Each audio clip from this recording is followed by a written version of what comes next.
ఏది అయినా ఆచి చికెన్ మసాలా. రంగారెడ్డి జిల్లా ఇబ్రహీంపట్నం మున్సిపాలిటీ చైర్మన్ ఎన్నిక ఉత్కంఠని తలపిస్తోంది. పలుచోట్ల ఉద్రిక్తతల నడుమ ఎన్నికలు సజావుగా జరిగినప్పటికీ ఇబ్రహీంపట్నంలో వాయిదా పడింది. బీఆర్ఎస్ నాయకులు ఆందోళనకు పిలుపునివ్వడంతో పోలీసులు అలర్ట్ అయ్యారు. నేడు చైర్మన్, వైస్ చైర్మన్ ఎన్నిక ఉన్న నేపథ్యంలో సిటీ కమిషనర్ సెక్షన్ 163 BNSS కింద పలు నిషేధాలను జారీ చేశారు. ముగ్గురు అంతకన్నా ఎక్కువ మంది గుమిగూడినా, ర్యాలీలు చేసినా వారిపై చట్టపరమైన చర్యలుంటాయని సిటీ కమిషనర్ తెలిపారు. శాంతి భద్రతలను కాపాడేందుకు పోలీసులకు సహకరించాలని కమిషనర్ కోరారు. మరోవైపు ఇబ్రహీంపట్నం నియోజకవర్గంలోని బీఆర్ఎస్ పార్టీ నాయకులకు ఉదయం 9 గంటలకు మున్సిపాలిటీకి చేరుకోవాలని బీఆర్ఎస్ నేత మంచిరెడ్డి ప్రశాంత్ కుమార్ రెడ్డి పిలుపునిచ్చారు. ఒక్కో నాయకుడు కనీసం 100 మంది కార్యకర్తలతో మున్సిపాలిటీకి రావాలని పిలుపునివ్వడంతో ఎన్నికపై ఆందోళన నెలకొంటోంది.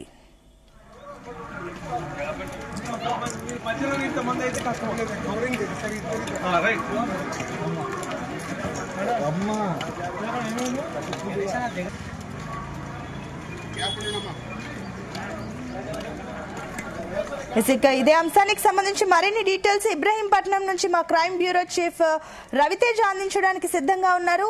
Over to Raviteja.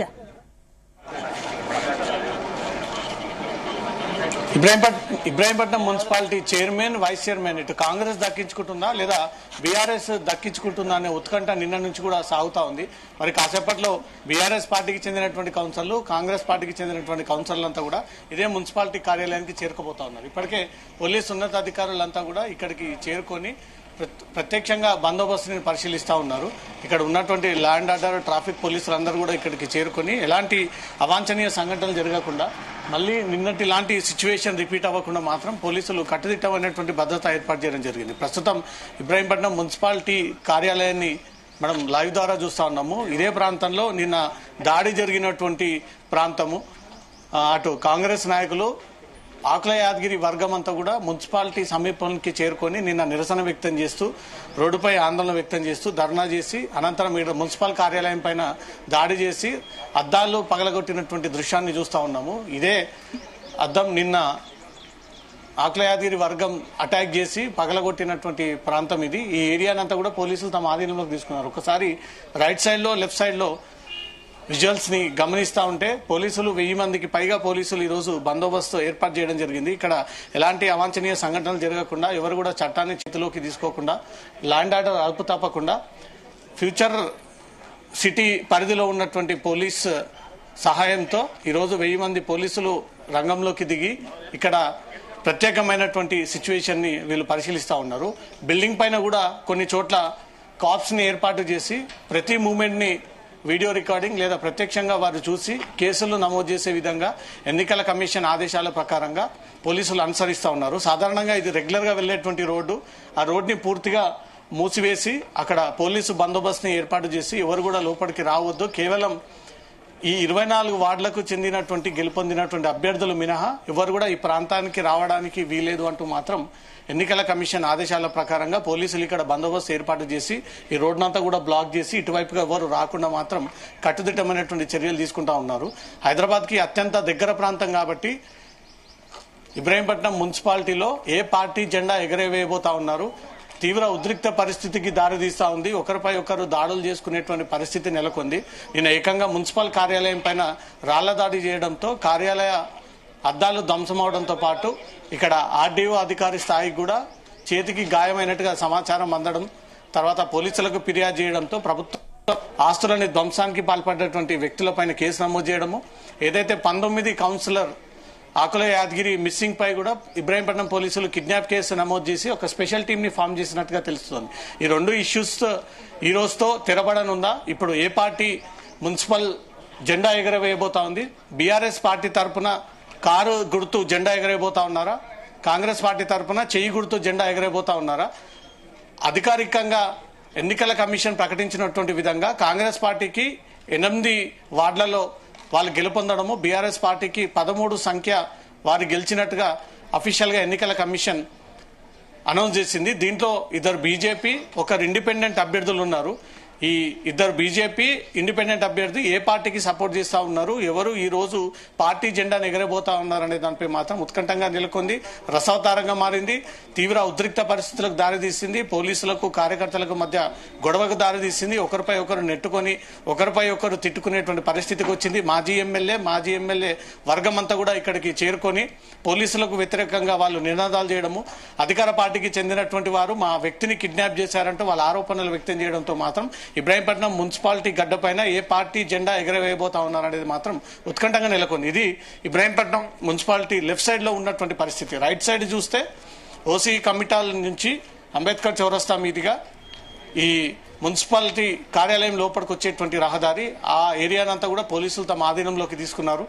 ఎక్కడ కూడా బయట వ్యక్తులు లోనికి రాకుండా ఎలక్షన్ పాస్ ఉన్నటువంటి వ్యక్తులు, గెలుపొందినటువంటి అభ్యర్థులు మాత్రమే లోపలికి వచ్చే విధంగా ఇక్కడ టీజీఎఫ్ పోలీసులతో పాటు ఎస్ఓటీ టాస్క్ ఫోర్స్ పోలీసులను కూడా యూటిలైజ్ చేసుకొని ఇక్కడ నిన్న జరిగినటువంటి సీన్ రిపీట్ అవ్వకుండా మాత్రం కట్టుదిట్టమైనటువంటి భద్రత ఏర్పాటు చేయడం జరిగింది. సిటీకి దగ్గర ఉన్నటువంటి ప్రాంతం కాబట్టి ఇక్కడ ఏ పార్టీ నాయకులు జెండా ఎగరేయబోతా ఉన్నారు అనేది మాత్రం ఉత్కంఠంగా నెలకొంది. ఇప్పటికే సిటీ అవుట్స్కర్ట్స్ అన్ని కూడా బీఆర్ఎస్ మున్సిపాలిటీలు కైవసం చేసుకున్నప్పటికీ ఒక ఇబ్రాహీంపట్నం మున్సిపాలిటీ మాత్రం నిన్న జరిగినటువంటి రసవతారం కారణంగా తిరిగి ఈ రోజు వాయిదా వేయడంతో మరి కాసేపట్లో వివిధ పార్టీకి చెందేటువంటి గెలుపొందినటువంటి అభ్యర్థులంతా కూడా ఇక్కడికి చేరుకొని వారు పార్టీకి మద్దతు ఇచ్చిన తర్వాత మున్సిపాలిటీకి చెందినటువంటి చైర్మన్, వైస్ చైర్మన్ ఎవరు అనే దానిపై కూడా ఫైనల్ ఒక కంక్లూడింగ్ వచ్చేటువంటి అవకాశం ఉంది. ఈ ప్రాంతాన్నంతా కూడా పోలీసులు తమ ఆధీనంలోకి తీసుకున్నారు. సుమారు 1000 మంది పోలీసులని ఉపయోగిస్తా ఉన్నారు. ఈ రోడ్లన్నీ కూడా రెగ్యులర్ గా నడిచేటువంటి వాహనాల రాకపోకలను కూడా ఎక్కడికక్కడ నిలిపివేసి బయటి వాహనాలు ఒక్కటి కూడా లోపలికి రానివ్వకుండా అక్కడక్కడ బ్యారిగేట్లను ఏర్పాటు చేసి పోలీసులు ప్రత్యేకమైనటువంటి బందోబస్తును ఏర్పాటు చేయడం జరిగింది. ఇటు ఆంధ్ర స్టేట్ బ్యాంక్ వైపు నుంచి వచ్చేటువంటి వాహనాలన్నీ కూడా అక్కడే మెయిన్ రోడ్ వైపుగా నిలిపివేయడము, ఉదయం నుంచి కూడా future city Maheshwaram DCP Narayana Reddy దగ్గరుండి పరిస్థితిని పర్యవేక్షిస్తా ఉన్నారు.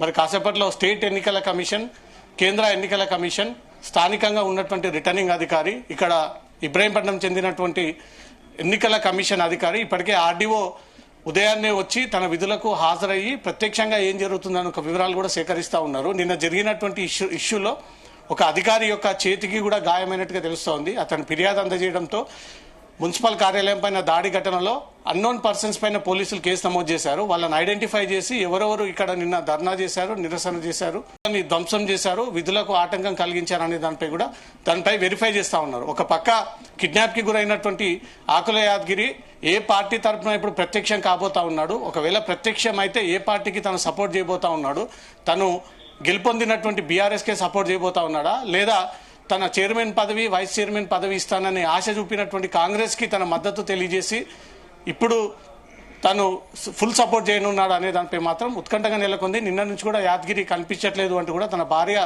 వసంత ఇచ్చినటువంటి ఫిర్యాదు పైన ఇబ్రాహీంపట్నం పోలీసులు 363 ఐపీసీ కిడ్నాప్ కింద పోలీసులు కేసు నమోదు చేశారు.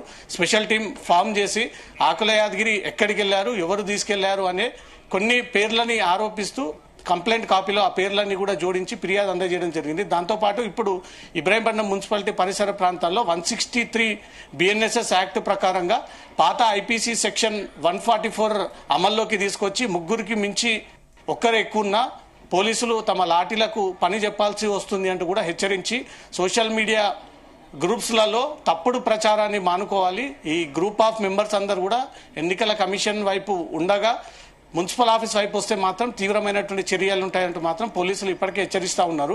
స్టేట్ బ్యాంక్ భవనం నుంచి మొదలుకొని ఎంఆర్ఓ కార్యాలయం మీదుగా వెనుక భాగంలో ఉన్నటువంటి టెంపుల్ ప్రెమిసెస్ ఆనుకొని ఇక్కడ వరకు కూడా 1000 మంది పోలీసులు బందోబస్తు ఏర్పాటు చేసి ఎన్నికల కమిషన్ ఎప్పటికప్పుడు ఇక్కడ పరిస్థితిని మానిటర్ చేసే విధంగా ప్రత్యేకమైనటువంటి సీసీ కెమెరాలు కమాండ్ కంట్రోల్ నుంచి ఎన్నికల కమిషన్ కి అనుసంధానం చేయడం జరిగింది. మరి కాసేపట్లో వివిధ పార్టీలకు చెందినటువంటి గెలుపొందినటువంటి అభ్యర్థులు కూడా రాబోతా ఉన్నారు. ఆ అభ్యర్థులకు ఎలాంటి ఆటంకం జరగకుండా, ఎవరు మళ్ళీ గొడవలు ఆందోళన వ్యక్తం చేయకుండా, ఒకరిపై ఒకరు పరస్పర దాడులు చేసుకోకుండా పోలీసులు మాత్రం ఇబ్రాహీంపట్నం మున్సిపాలిటీ పరిసరాలన్నింటినీ కూడా తమ ఆధీనంలోకి తీసుకొని కొత్త వ్యక్తులు ఎవరు రానివ్వకుండా మాత్రం వీరు గట్టి బందోబస్తు ఏర్పాటు చేయడం జరిగింది.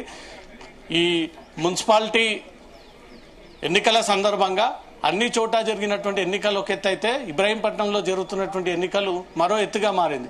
రైట్ సైడ్లో పోలీస్ బలగాలు పైనుంచి మానిటర్ చేస్తూ ఉన్నారు. నిన్న ఇదే ప్రాంతంలో వచ్చి ఒక్కసారిగా అల్లజడి క్రియేట్ చేసి ధర్నాలు చేసి రోడ్డుపైన హంగామా క్రియేట్ చేశారు. కాబట్టి ఎవరు ఈ ఇష్యూస్ని ప్రత్యేకంగా క్రియేట్ చేస్తూ ఉన్నారని మానిటర్ చేయడానికి ఎప్పటికప్పుడు గుర్తించడం కోసం అక్కడక్కడ భవనాల పైన పోలీసులు బందోబస్తు ఏర్పాటు చేయడం జరిగింది.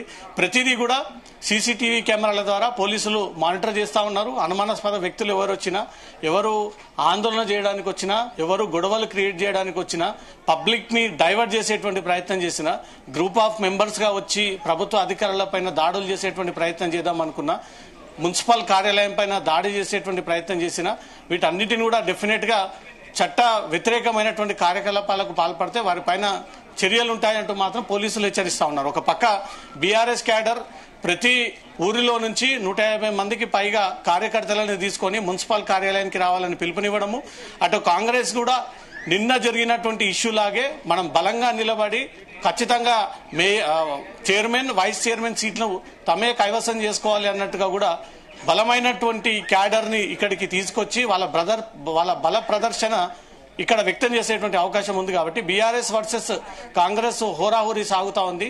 ఈ రోజుతో ఫైనల్ గా ఏ పార్టీ జెండా ఎగరబోతా ఉంది, ఎవరికి మద్దతు ఇస్తా ఉన్నారు, కిడ్నాప్ అయినటువంటి ఆకుల యాదగిరి ఆరోగ్య పరిస్థితి ఎలా ఉంది, నిజంగానే కిడ్నాప్ కి గురయ్యాడా లేదా తీరా ఎన్నికల సమయాన్ని అతన్ని తీసుకొచ్చి ఓటేపించి ఆ పార్టీ తరఫున గెలుపొందేటువంటి ప్రయత్నాలు చేస్తా ఉన్నారా, అన్ని కూడా ప్రతిదీ ఎన్నికల కమిషన్ పరిశీలిస్తా ఉంది. రాష్ట్ర పోలీసులు పరిశీలిస్తా ఉన్నారు. స్థానిక డీసీపీ కూడా ఎప్పటికప్పుడు ఉన్నటువంటి సిచ్యువేషన్ కూడా మానిటర్ చేస్తా ఉన్నారు. ఈ రోజు ఎక్కడ కూడా ఎవరిపైన ఒకరు దారి చేసుకోకుండా మాత్రం కట్టుదిట్టమైనటువంటి భద్రత ఏర్పాటు చేయడం జరిగింది. Right, thank you Raviteja.